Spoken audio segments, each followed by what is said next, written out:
L'analyse des politiques fiscales et de leur effet sur la croissance économique est un sujet complexe qui a fait l'objet de nombreux débats et études. Les politiques fiscales désignent les décisions prises par les gouvernements en matière de recettes et de dépenses publiques, notamment en ce qui concerne les impôts et les dépenses publiques. Il existe différents types de politiques fiscales, mais elles peuvent être généralement regroupées en deux catégories principales, les politiques fiscales expansionnistes et les politiques fiscales restrictives.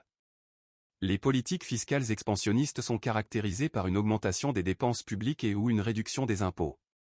Ces mesures visent à stimuler la demande agrégée et à favoriser la croissance économique.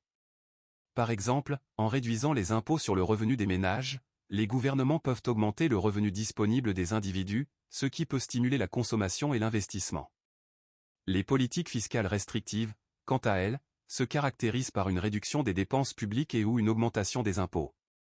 Ces mesures visent à réduire le déficit budgétaire et à stabiliser l'économie.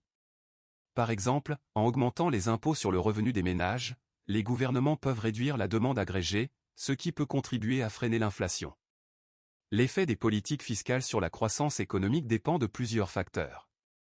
Tout d'abord, il est important de prendre en compte le contexte économique dans lequel ces politiques sont mises en œuvre.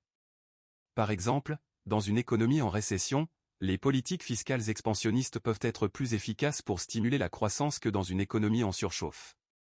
Ensuite, il est également important d'analyser les effets à court et à long terme des politiques fiscales. Les effets à court terme peuvent être plus immédiats, avec une stimulation de la demande et de la croissance économique. Cependant, à long terme, les politiques fiscales peuvent également avoir des effets sur la productivité, l'investissement et l'innovation, qui sont des facteurs importants pour la croissance économique. Enfin, il convient de noter que l'effet des politiques fiscales sur la croissance économique peut varier en fonction des différents secteurs de l'économie. Par exemple, certaines politiques fiscales peuvent favoriser certains secteurs spécifiques, tandis que d'autres peuvent avoir un impact négatif sur d'autres secteurs. En résumé, l'analyse des politiques fiscales et de leur effet sur la croissance économique est un sujet complexe qui nécessite une évaluation attentive des différents facteurs et contextes économiques. Il est important de prendre en compte les effets à court et à long terme ainsi que les spécificités sectorielles pour comprendre pleinement l'impact de ces politiques sur la croissance économique.